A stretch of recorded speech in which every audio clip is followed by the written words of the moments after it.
Merci à tous de nous rejoindre pour cette édition d'information. L'Union pour la Nation congolaise, UNC, a reporté sa marche pacifique prévue ce 21 août pour le 24 août prochain, dans l'objectif de réclamer la libération de son leader condamné notamment à 20 ans de travaux forcés pour détournement et corruption dans l'affaire dite de 100 jours du programme du chef de l'État dans son volet maison préfabriquée.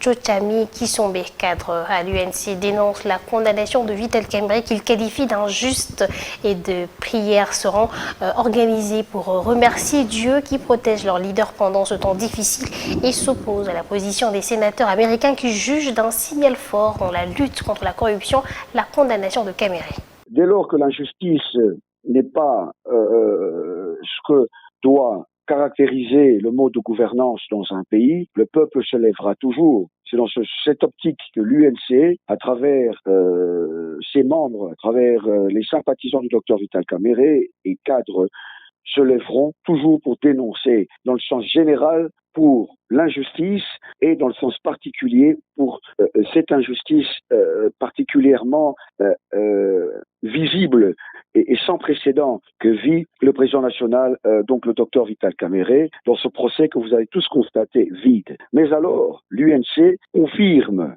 sa marche pour le 24 au lieu de celle prévue le 21 et appelle plutôt à une séance de prière sur toute l'étendue de la République parce que son président est chrétien, son président croit en la divinité qui fait que les esprits et toute autre malveillance contre sa personne peuvent être néantis aussi par la voie de la prière. Donc nous associons à l'action du terrain, à l'action physique palpable, cette action divine qui est de rendre gloire à Dieu pour tous les temps passés. Vous savez qu'il y a eu Covid-19, il a été victime d'un certain nombre de petits problèmes de santé, mais qu'à cela ne tienne, Dieu l'a gardé vivant et nous comptons remercier Dieu en lieu et place de cette marche prévue le 21. Le Sénat américain, tous ces pays occidentaux ont vendu Lumumba, ont participé à la chute, sont à l'œuvre de ces grandes multinationales qui pillent les ressources du Congo.